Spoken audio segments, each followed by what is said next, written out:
Capek ketemu orang yang salah terus di dalam percintaan. Video ini untuk kamu. Kamu selalu ketemu sama orang yang sama. Entah sifatnya, wajahnya yang mirip, polanya selalu sama, dan itu nggak pernah berhenti. Mungkin di sini kamu mengalami yang namanya karmic relationship. Hidup kamu bisa berubah dari karmic relationship ini. Diri kamu yang sekarang, itu nggak bisa lagi balik ke diri kamu yang dulu. Hey guys, welcome back to my channel. Kembali lagi di segmen Sharing is Caring. Apa kabar teman-teman semua? Akhirnya, aku punya topik yang menarik lagi untuk dibahas karena gimana ya, aku tuh nggak mau menyebut siapapun di sini, tapi memang lagi rame guys di FYP aku, Explore Reels, ya gitulah pokoknya ada yang membahas salah satu kreator. Dia sebenarnya niatnya baik untuk membantu semua cewek-cewek agar tidak mengalami luka yang sama seperti dia. Tapi makin melenceng. Nah, disinilah rame. Siapa dia? Aku nggak akan sebut namanya di sini. Aku juga nggak akan taruh wajahnya. Nggak akan aku taruh dimanapun. Kalian bisa cari sendiri. Tapi di sini hatiku tergerak untuk membahas pola karmic relationship. Karena ketika kamu tidak menyadari itu, kamu akan terus di lingkungan yang sama. Dan apalagi kalau misalkan kamu punya trauma dan ikut ajaran yang sesat. Bukan cuma aku, kita semua di sini punya pembelajaran di dalam percintaan. Semua orang kan punya ujiannya masing-masing ya. Entah bagaimana bentuk luka yang kamu alami, dan luka aku sendiri juga mungkin berbeda dengan kamu. Tapi intinya kita semua sebagai manusia pasti dikasih ujian dulu untuk bertemu orang yang salah sebelum kamu menemukan orang yang tepat. Your soulmate. Nah sekarang kalau misalkan kamu masih bingung, apa sih arti dari karmic relationship itu? Aku akan mendeskripsikan dan kamu mungkin bisa visualisasi di dalam kepala kamu ya. Jadi karmic relationship ini hubungan yang kayak meledak. Ketika kamu bertemu, itu langsung jatuh cinta berapi-api. Mungkin bahasa sekarang tuh love bombing ya. Entah kenapa kamu tuh pengen banget ngebet pacaran sama dia atau ngebet pengen nikahin dia. Kamu bener-bener kayak jor-joran ngasih cinta, semuanya tuh bener-bener intens non-stop yang bikin deg-degan. Api asmara yang membara. Ketika ada masalah sedikit aja, itu langsung mengubah segalanya. Yang tadinya chatnya intens, tiba-tiba dia pergi. Tanpa ada rasa bersalah. Hancur banget. I've been there. Kita semua juga pasti pernah ngalamin patah hati ya guys. Biasanya hubungan karmik ini nggak bertahan lama. Nggak nyampe setahun sih. Emang nggak jodoh. Jadinya karmik ini memang mengajarkan kita untuk lebih mengenal diri sendiri, lebih sayang sama diri sendiri. Tapi anehnya, walaupun kamu tahu itu toxic, kamu tuh susah banget ngelupain dia. Karena kan kalian punya ikatan yang intens banget nih di awal. Jadinya susah move on, nangis berlarut-larut, buta sama semua cowok di dunia ini, cuma dia satu-satunya untuk aku. Setiap kamu mencoba lari, itu kayak magnet, kamu balik lagi. Dia bukan tipe kamu, emang udah ada takdirnya, ada harus diselesaikan. Dia hadir untuk memberikan luka dan pembelajaran. Itu intinya dari karmic relationship ya. Ini biasanya disebut sebagai catalyst to growth. Kamu sadar gak ketika kamu setelah sakit hati sama seseorang yang bikin kamu gak bisa move on dan nangis berbulan-bulan, nah sebenarnya dia itu yang mengajarkan kamu untuk growing. Coba deh kamu sadar dan mungkin merenung sebentar. Kamu lihat ke belakang yang udah pernah ngalamin patah hati di sini, coba sifat kamu atau bagaimana sih diri kamu ini akhirnya berubah dan gak bisa lagi balik ke diri kamu yang dulu. Semenjak kamu patah hati dari dia, sifat kamu tuh bener-bener berubah. Kamu jadi lebih next level, makin glow up, atau kamu makin bagaimana ya. Sebenarnya memang karmik ini kamu harus banyak-banyak berterima kasih sih. Walaupun orang itu kurang ajar ya, udah nyakitin kamu, tapi berkat dia kamu jadi lebih baik. By the way, untuk aku sendiri, aku pernah ngalamin karmik ini di tahun 2022, memang tidak bertahan lama. Dan kalau misalkan kamu pengen tahu orang ini tuh sebenarnya karmik atau bukan sih? Sebenarnya ada guys, kita bisa ngecek dari Destiny Matrix Compatibility ya. Tapi ini buat teman-teman yang percaya aja. Kalau nggak percaya nggak apa-apa, kamu dengerin kata hati atau minta sama Tuhan untuk berdoa. Tapi di sini aku mempelajari spiritual growth, perkembangan jiwa kamu, sifat seseorang. Aku memang benar-benar mempelajari itu lebih dalam dan aku ngecek Destiny Matrix, guys. Aku tidak usah menyebut tanggal lahir si cowok itu, tanggal lahir aku juga. Tapi ketika aku kalkulator di website itu, you know, Destiny Matrix aku angka tengahnya adalah 13 sama dia. Pantesan. Dan aku baru ngecek tahun ini. Dari 2022 aku belajar sampai 2026 aku keinget, oh iya aku coba deh cek. Kok bisa ya aku dulu sebegitunya bodoh gitu loh. Pas aku cek, oh pantesan. Angkanya 13 guys. Wah badai lah, penuh badai. Nah hubungannya kayak gitu. Ternyata, oh pantesan. I know. thanks God gitu. Aku kayak sangat berterima kasih sama Tuhan dan semesta udah menjauhkan aku dengan dia. Akhirnya aku akhirnya sadar sendiri. Nah, dari berita yang viral kemarin, kalau misalkan kamu fokusnya sama luka lama, kamu tuh jangan heran deh. Setiap kamu ketemu sama orang baru, pasti kamu fokusnya ke rasa sakit itu. Setiap cowok itu kan sifatnya beda-beda ya, atau setiap cewek sifatnya beda-beda. Nggak semua cowok itu, nggak semua cewek itu. Kalau kamu fokusnya sama luka lama, belum move on dari masa lalu, udah gak usah cari gebetan dulu, gak usah cari pacar dulu say. Karena kasihan loh, orang baru hadir ke hidup kamu, dia gak salah apa-apa, tapi dia yang harus menanggung luka kamu. Gara-gara kamu pernah disakitin, diselingkuhin, terus kamu jadi kayak nuduh-nuduh dia. Padahal dia kan gak gitu. Kasihan loh orang baru yang niatnya mau mencintai kamu dengan tulus, terus kamu punya trust issue, ya akhirnya hancur lagi hubungan itu. Yang padahal dia tuh green flag, tapi kamu suzon sama dia. Gimana caranya kamu sembuhin hati? Kalau aku sering banget sih ngebahas tentang healing ya. Aku mencoba meditasi forgiveness, tapi kalau buat teman-teman yang nggak ngerti meditasi, aduh, believe or not ya, kamu serius bener-bener pengen mengubah hidup kamu, nggak mau di lingkaran setan ini, pengen menggunting luka lama, biar kamu ketemu sama orang yang jauh lebih baik, biar nggak siklusnya di situ-situ aja. Kamu pejamkan mata. Kalau bisa sih dengerin bimbingan mungkin dari psikolog atau psikiater, tapi kalau versi aku, kamu harus mengenali jiwa kamu dulu.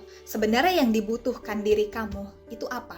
Kamu harus kenalin ego sama intuisi kamu deh. Hati kamu maunya apa? Dapat pasangan yang seperti apa? Bukan mau sih, butuh.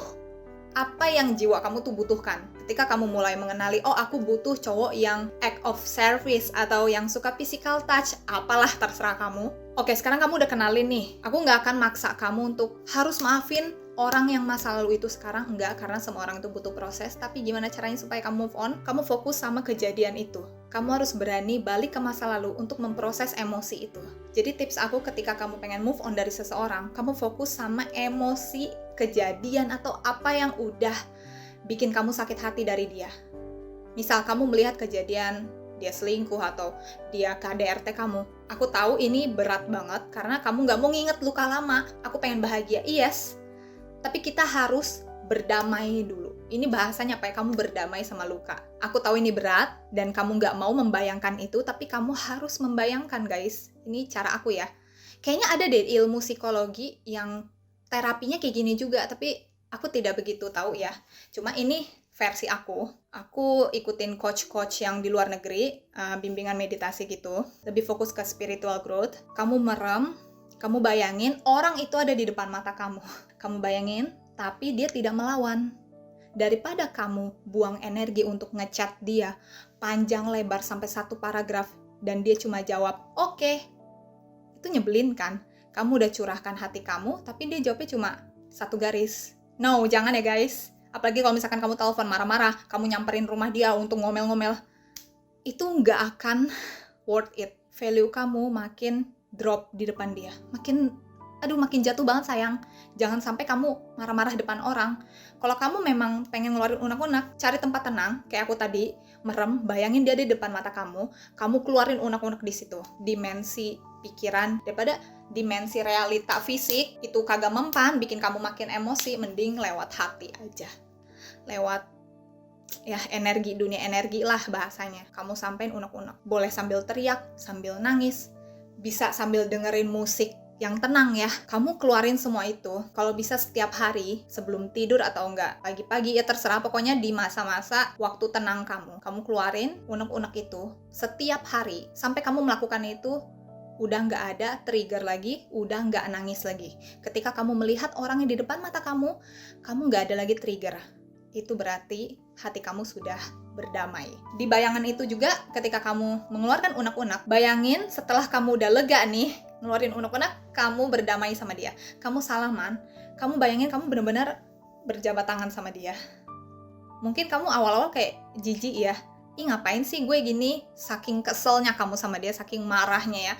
Tapi ingat guys, cinta kasih itu lebih besar dan sangat mahal. Menaikkan ego kita untuk aku nggak mau maafin dia, aku nggak mau ngasih cinta kasih. Susah guys. Jadi energi tertinggi manusia itu adalah cinta kasih. Kamu mau membiarkan diri kamu untuk sedih. Sayang loh, maksudnya aku di sini sayang sama kamu. Jangan membiarkan diri kamu berlarut-larut dalam kesedihan. Kamu bayangin berjabat tangan sama dia, berdamai, Terus kamu bayangin dia pergi, entah kemana, pokoknya pergi dari hadapan kamu dan hilang. Habis itu kamu tarik napas, buang, buka mata kamu. Pasti banyak bercucur air mata, yakin aku, kalau kamu berani untuk mencoba healing. Aku kayak gitu guys, selama setahun full, aku nggak absen meditasi untuk maafin satu orang doang. Tapi setelah itu aku happy, udah nggak ke-trigger lagi, ngedengar nama dia, hati aku nggak panas, ngelihat dia di sosmed, ya udah. Kayak, oh udah asing aja, maksudnya aku sudah memaafkan dia, udah nggak ada lagi akses untuk masuk ke dalam hidup. Itu sih caranya. Set your boundaries ya. Jadi karmik ini memang pembelajarannya sangat besar banget di dalam percintaan. Terus aku pengen bahas ini nih, penting. Apa bedanya healing versus dendam? Balas dendam, mindset balas dendam. Kebanyakan orang ngakunya udah healing, tapi kesannya dia tuh kayak masih mau balas dendam. Banyak banget aku nemuin kreator-kreator yang ngajarin untuk jadi cewek yang kuat, cewek strong. Salah satunya ini juga yang lagi rame. Dia ngajarinnya untuk kayak harus kurang ajar sama cowok. Dengan cara apa? Mereka mencoba untuk trik manipulasi. Guys, sekalinya kamu ada niat untuk manipulasi atau memanfaatkan si cowok atau memanfaatkan si cewek, nggak akan ada habisnya. Soalnya aku ngeliat komentar dia ngebales komentar netizen tuh ketus banget. Dia kan ngajarin biar cewek tidak terluka, tapi dia ngajarin untuk melukai orang. Healing itu bukan tentang pintar menyakiti. Proses healing itu kan penyembuhan ya. Ketika kamu sudah sembuh, kamu nggak bakal mikirin gimana caranya bikin drama, tarik ulur, manipulasi, main games, bikin dia ngestak, bikin dia obses. Biar kamu pengen memutuskan lingkaran setan ini, kamu pasti ada beberapa pola yang harus bisa dilewatin sih. Yang pertama itu attachment ya. Attachment ini nggak sehat kalau misalkan kamu jadi anxiety. Boleh kok kamu bucin, nunjukin kasih sayang, tapi kalau misalkan udah pacaran aja ya. Ketika PDKT, kamu jangan kasih semuanya dulu, karena kan statusnya tuh masih belum jelas ya. Nah itu dia, jadi attachment-nya kalau misalkan terlalu melekat, terlalu mengikat gitu, kamu nggak bisa menjalani hari-hari kamu. Jadinya anxiety gitu, kamu cemas, aduh dia kemana ya, dia nggak ngabarin aku, gini. Kamu harus lewatin sifat yang ini dulu ya. Kamu harus buang dulu deh rasa ini. Karena kalau misalkan dia memang sayang sama kamu, dia adalah orang yang tepat, kamu nggak usah khawatir, mau kemanapun jalannya, sejauh apapun pasti balik lagi. Yang kedua, kamu belum selesai sama diri sendiri. Belum stabil, mungkin kamu belum stabil dalam keuangan, dalam karir, masih nggak tahu arah hidup mau kemana. Kamu harus fokus arah hidup kamu dulu sih. Karena nanti kalau misalkan kamu ngejalanin percintaan dengan mindset yang aku nggak tahu mau kemana, aku masih belum punya duit, itu kamu harus menstabilkan diri sendiri dulu sih. Yang ketiga adalah familiarity bias. Maksudnya apa? Ketika kamu masih punya luka lama, bekas karmic relationship masa lalu, ketika ada orang yang mirip, kamu otomatis jatuh cinta sama dia. Dia mirip mantanku. Walaupun mantan kamu dulu tuh toksik, tapi kamu lihat wajahnya mirip, pola PDKT-nya mirip. Stop dulu. Stop dulu sayang. Karena hubungan yang sehat itu bukan soal buru-buru siapa cepat gitu loh. Ini POV aku ya, terserah kalau misalkan teman-teman setuju atau enggak. Cowok yang beneran suka itu, aku tahu memang dia pasti akan mencari cara untuk ngedeketin kamu, tapi nggak buru-buru. Cowok yang beneran, if he really likes you, dia pasti banyak mikirnya, ini worth it nggak untuk diperjuangkan. Dia nggak berani nyentuh kamu. Dia nggak berani untuk kayak ngegombal kamu. Dia pasti nervous guys. Dan nervous itu bener-bener, dia respect loh sama kamu, menghargai kamu, tahan diri kamu kalau misalkan ada orang yang mirip. Kayak pola karmik itu, masa lalu itu udah toksik, masa kamu pengen jatuh cinta sama orang yang tipenya sama, kamu tahan dulu, coba observasi. Ini worth it atau enggak? Biasanya kalau misalkan kamu ketemu sama orang yang sama tadi, yang tentang familiar, itu sebenarnya ujian juga loh untuk kita. Kalau kamu menyatakan diri kamu, oke, aku udah healing, aku udah sembuh. Ketemu tiba-tiba sama orang yang toksik. Sekarang, pilihan ada di tangan kamu. Kamu mau ladenin, atau kamu cuekin? Kalau kamu berhasil cuekin, menahan godaan itu, good. Kamu hebat. Keluar dari pola yang sama.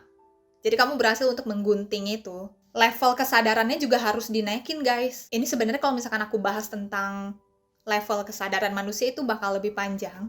Aku udah sering banget bahas. Tapi intinya, dari foto ini, foto level kesadaran manusia, ketika kamu sudah sembuh, level kesadaran naik. jadi netral. Minimal dulu posisinya di 4D yang ini. Ketika kamu sudah netral, kamu nggak akan ke-trigger lagi sama luka masa lalu. So guys, jadi segitu aja pembahasannya. Intinya cinta itu kalau ada taktik manipulasi, trik, drama, tarik ulur, bla bla bla, kamu harus sembuh sih. Oke guys, jadi segitu ya video kali ini. Thank you so much for watching. Semoga bermanfaat. I'll see you on my next video. Bye bye.